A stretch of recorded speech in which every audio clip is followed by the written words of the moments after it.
Hi guys, my name is Christine and I'm a dating, relationship and personal development coach. Today I'm talking about why women don't like good men, okay? So this is a dating advice video and basically I'm going to go through these different things that women don't like about good men, and basically how to remedy those things as well and what they are actually looking for, okay? So the first thing that women don't like about good men, and the reason I go like that is because there's a difference between that kind of good and the sort of ideal that they're looking for, right? So when I say good, I don't actually necessarily mean that they are good. It means that they believe that they're good men, they believe that they're nice men, but they've got a warped sort of idea of what that is, right? You see. So one of the things is that they're not decisive or show leadership, right? So this can be often seen when, let's say, you're arranging to go out with a woman and perhaps you're undecisive about where to go, so you keep on asking her what she wants to do, right? So there's sort of that kind of thing. So never do that, right? Never ask a woman what she wants to do, right? Because it's a good idea to just show that leadership first and to say, hey, how about we go here, right? And then she will either say, yes, that sounds good, or she will then offer an alternative if perhaps she doesn't like what you suggested, right? Now, sometimes it might be the case that you're talking to a woman and she just suggests something straight away before you suggest something to do, right? Which is fine, right? But if she hasn't suggested something yet, if it seems like she might be unsure of what she wants to do when you go on a date with her, then make up the plans. You make the plans yourself. You show that leadership, right? Stop asking for her to show the leadership, right? She wants leadership from you most of the time, okay? Especially when it comes to things like this, right? And sometimes this is what I see with people who are already in relationships, and you see that their relationship going south really fast. Is that the man was once the leader, but now suddenly she's the leader, right? And she's the one that's having to make all the decisions, like what TV to buy, what house to wear, what kind of clothes the kids should wear, and stuff like that, because he's given up his leadership, right? And that makes her more unattracted to him. Basically, she's not as attracted to him anymore, and that's why some men are like, well, my wife doesn't want to have sex with me anymore, right? But it's because he's no longer showing up as the leader, right? And sometimes that happens, right? And sometimes that can just be simply because of the influence of just being around that woman all the time, because it's very difficult to maintain your femininity or your masculinity when you're constantly around your partner, right? Because when you spend so much time with someone, you kind of can't help but be a little bit more like them when you get into, when you really get into the flow, when you really get in sync with each other. Sometimes you can become like the same person, right? And then suddenly you become more like friends rather than romantic lovers, right? So in order for the dynamic to switch up, like if you're a woman watching this, then start to dress more feminine. Ask your partner to make more of the decisions so he can feel more like a leader. And if you're a guy watching this, become more of a leader. Be more masculine, dress more masculine, and show that masculinity by showing that leadership quality of being decisive and being straightforward and things like that. So you got to show that decisiveness and that leadership. And a lot of good men don't have that. They're because they're so insecure. They're so insecure that they are looking to the woman for leadership, right? And they're looking for her to solve everything because they're worried that if they make one wrong move, she's going to be out of their life, right?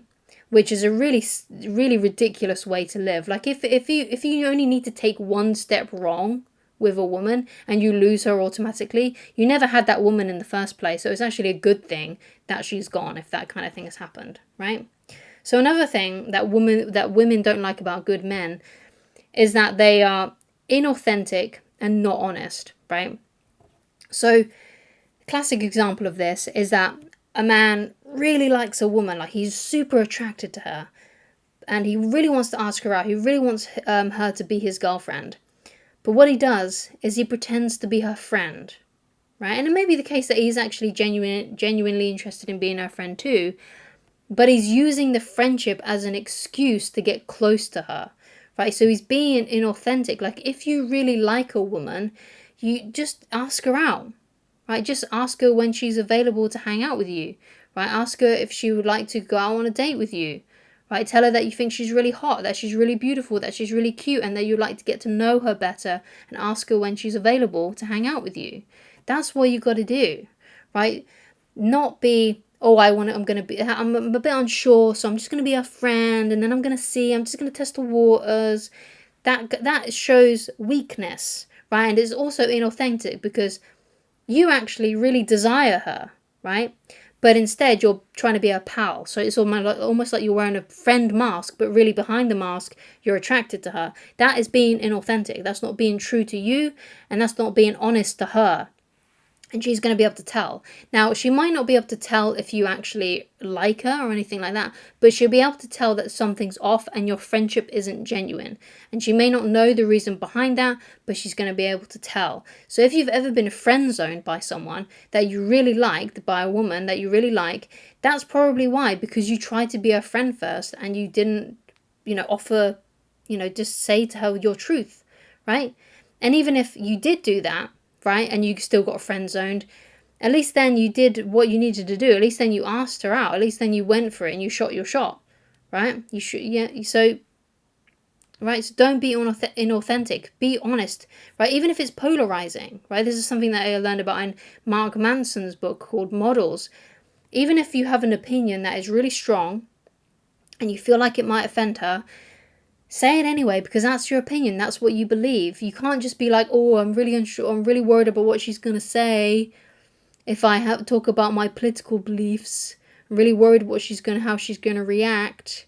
Oh, no. Right, if you're, be honest, be authentic, be you, right? If that's your opinion, that's your opinion. If she doesn't like it, well, then you go and find another woman, right? If she gets offended by it, then so what, right? Because if that's your belief, then that's something important to you, right? And you need to be with a woman who, has the same values as you, who sometimes even has the same opinions as you, although that's not 100% important, right? But it's important that you're authentic, okay? It's really important that you're genuine and that you're true to yourself, and stop being so worried about what she thinks. Who cares? Who cares, right? She doesn't care, but if she had an opinion, she wouldn't care about telling you about it. So this goes into my next point, which is that a lot of good men need reassurance, right? This is why sometimes they may text too much, like, and ask her, oh, are we still going out on Saturday? Because let's say you asked her out on Saturday, and then you're like, is it still on? Is it still going to happen? That shows that you need reassurance, and that, because basically what's happening is that you're feeling insecure. You haven't heard from her a couple of days. You've set up a date, and you haven't heard anything, and you're getting worried that she's going to show up. So what you feel like you need to do is you need to reach out to her to get that reassurance so you can calm down, right? But that's a very weak and needy thing to do. If she doesn't show up to the date, who cares, right? You can treat yourself to something, right? You can treat yourself to a drink. You can treat yourself to a meal if she doesn't show up. You can go and find someone else to hang out with, right? If she stands you up, who cares, right? Sure, it's not nice to be stood up. It'll probably sting. It'll probably be like, oh, damn, she forgot. Or, oh, damn, she didn't really care about me. Who cares, right? Just go and live your life anyway, right? So don't feel like you need to get constant reassurance from her about anything, right? Do you still like me? Are you still interested? Don't do that. It just shows that you are weak and you are needy, and it's not going to make her more attracted to you. If you want a woman to be more attracted to you, live your life, right? And without the strong need to know what her opinion is of you, right? It shouldn't matter. If she changes her opinion about you and she decides that she doesn't like you anymore, that's her loss, and that's the way that you've got to see it. Even if deep down you may feel that actually, you know what, it is my loss. But what you've got to believe and try to believe is that if she doesn't like you, or if she stops wanting to see you, it's her loss, and you have to live from that place. Okay, you have to try and live from that place. You shouldn't need her reassurance. Be reassured yourself. Reassure yourself that you're cool, that you're a nice guy, that you treat women well, that you're a catch, basically, right? And if she doesn't see that, that's her loss. Okay, and that's the way that you've got to live. Okay, you've got to really believe that. Okay, so another thing that can, that women don't like about good men is that sometimes they have no direction or no ambition in life. They don't have any dreams they're trying to reach towards, nothing that they're trying to really achieve. Like they've been in the same job for 10 years and they haven't really got much of a pay rise or anything like that. Or, they just don't have that flair for what they're doing, basically. They're just sort of going through the motion and they don't have that passion and ambition and that desire to like achieve more or to find a better circumstance for themselves, because it's not always about creating more money. It could be something about like creating more joy for yourself and doing something that really interests you, for example. Right? It doesn't have to be about, oh yeah, I keep on getting promoted and keep on going up the ladder in my company. It could be finding a better position for yourself that really gets you into a state of joy that you prefer doing and things like that. It doesn't have to be just about money, right? And things like that. But if you're ambitious, if you've got passion for what you're doing, or there's something that you're passionate about, it doesn't have to be your job. It could be something else, right? If you've got that, then that's going to be so much more attractive to her. But a lot of good guys don't have that. They don't have that at all. And they're kind of just waiting basically for their life to end, essentially. They're waiting for that retirement, right? When really, you should be really trying to find things that make you passionate, that make you feel, excited about your life, right? Because if you're bored with your life, if you hate your life and you're not trying to change it in any way, that's going to put her off. Because what she's going to be looking at is, do I want to join this man on his journey? Do I want to hang out with him? Do I want to be around this person for the rest of my life? Do I want that? Right, so what they're going to be looking at is they're going to be looking at your joy, right? Are you happy with your life? Do you have things that you want in life? They're going to be looking for that, right? And if there isn't, and you're sad and you're mopey and you hate your life and your circumstances, she's going to be repelled by that. Unless, of course, you meet a woman who also feels that way about life, and then it'll be like, you'll be two peas in a pod, basically, right? So that's something else to consider as well. Another thing that that women can really smell in good men is when you are, let's say, a guy does a favor for a woman, but he's expecting something in return.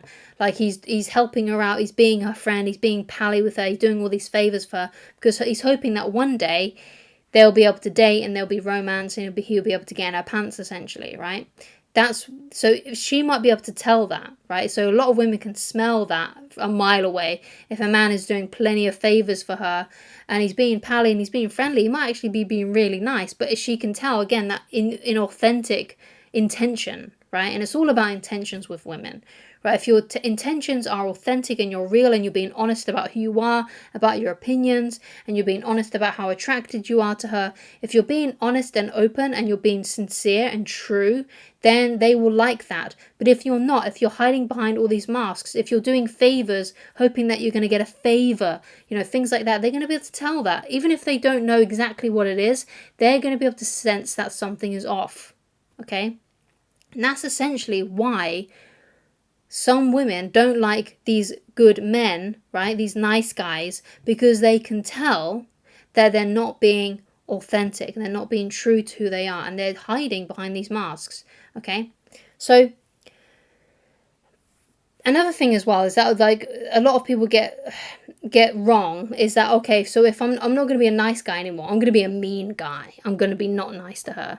That's exactly the opposite end of the spectrum, but also that still comes from insecurity, right? That's what you got to realize, is that the guys who then go from nice guys to mean guys who just hate women and think they're witches or whatever, or the B1 as well, right? They go from that to that. Right, but it's still the same, it still stems from the same place. It stems from that insecurity, right? So being overly nice to women, like the things that I've suggested in this video, isn't a good idea. And hating on them is also not a good idea either, right? And all you got to do is realize is that there are men out there, right, who are in happy, content, romantic relationships, right? There are men out there who are experiencing that, right? So if there are men out there experiencing that and they're happy with their women, it's not the women, okay? Sometimes it might be the women that you're picking, right? But generally it's not all the women that are bad and things like that. That's my thoughts on that. So thank you so much for watching. If you'd like to get in touch with me personally and you'd like coaching with me, then please go to www.christineloveridge.com. and I shall talk to you again very soon. Goodbye.